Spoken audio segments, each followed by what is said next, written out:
Situation causée par le virus 2020. OK, c'est-à-dire que on va faire le lancement de l'agenda du Québec dans ces temps-ci.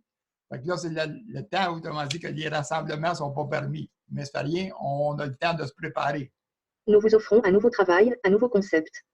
L'agenda du Québec est un site pour publier gratuitement les activités dans le but d'aider à avoir plus de participation aux activités de votre localité, de votre région. Gratuitement, mais ça sera très payant pour tous ceux qui veulent travailler avec ce service que nous donnerons aux organisateurs d'activités. Plus qu'on va avoir d'activités, autrement dit, de publier, mais à ce moment-là, ça va aider aux activités, autrement dit, à les publier. En ayant plus de participation, ils font plus de revenus. Le virus Covid-19. On se comprend qu'à cause de l'obligation d'être isolé, d'interdiction d'avoir des rassemblements, nos services serviront à informer que ces activités sont cancellées, mais nous serons prêts à informer la population de la reprise de ces activités lorsque la situation sera rétablie. Donc là, on va publier l'activité, un exemple, une soirée de danse, un souper. L'activité n'a pas lieu. On va publier les activités que l'association va avoir dans leur programme, mais en mentionnant que l'activité est cancellée à cause de la situation des non-rassemblements. À ce moment-là, mais même que l'activité soit redémarrée, que l'isolement soit fini, à ce moment-là, ben, l'association va refaire la base. Mettons, comme on voit une pancarte d'un vendeur d'immeubles, c'est marqué vendu. Il fera la chose en conséquence pour dire que la reprise de l'activité est recommencée.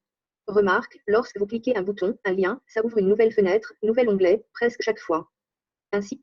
À peu près dans toutes ces pages-là, quand vous cliquez, mettons, n'importe laquelle de ces choses-là, souvent, ça rouvre une nouvelle onglet. Je le mentionne dedans. C'est fait exprès. Ça, c'est un truc qu'on fait quand on fait dessus, fait qu'on fait un lien.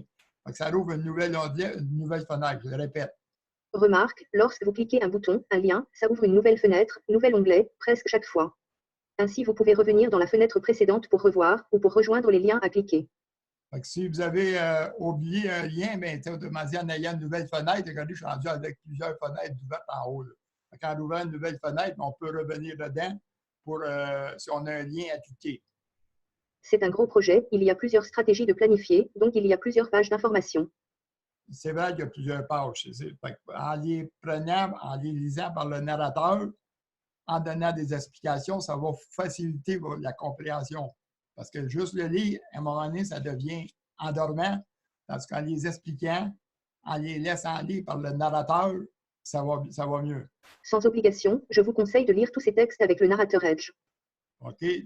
Je donne autrement dit, je l'ai fait avec le narrateur Edge. Le Edge, c'est le gros E là, quand vous le téléchargez.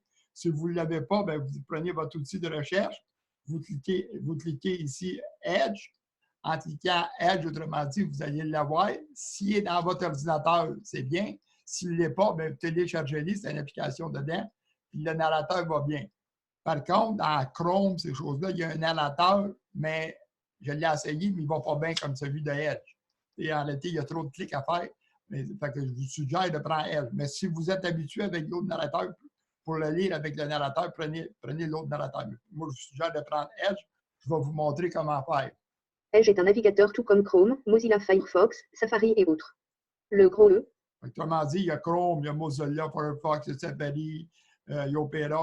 C'est tous des navigateurs. Fait que moi, je suggère de prendre Edge. Il y a 3 petites vidéos en cliquant sur comment procéder. On va aller voir. En cliquant sur comment procéder, bien, vous avez les instructions. On va le relire. Je clique un coup dessus pour le faire. Je clique un coup dessus un mot ou bien c'est toute une ligne. Autrement dit, c'est tout un mot, c'est toute une ligne. Bon, il a bien sélectionné, j'ai mis toute la ligne. Le piton droit de la souris. Lecture à haute voix. Un truc pour lire, faire lire ces textes, utilisez le narrateur Edge. Si vous n'avez le navigateur Edge dans votre ordinateur, téléchargez-le, il vous sera très utile, mais c'est une suggestion et non obligation. Regardez ces vidéos pour... On peut l'arrêter ici, on peut le repartir, la lecture. On peut changer la vitesse. Autrement dit, c'est changer la vitesse ou changer la voix. Moi, j'ai pris Hortense, puis je l'ai mis à la deuxième coche avant la fin. Quand je lis des textes, j'ai même, mettons, à dire à la 20 dernière coche, Je me sers de ça quand lire les conditions d'utilisation qu'on voit dans chacune des pages. Je le mets avec ça, puis je vais le lire avec le narrateur. Parce que c'est bien plate de lire les conditions d'utilisation politique. Là. 95 98 on ne lit pas. Mais moi, avec ça, je vais le lire, autrement dit, s'ils sont en français. Fait que, servez-vous du narrateur, vous allez voir que c'en est plaisant.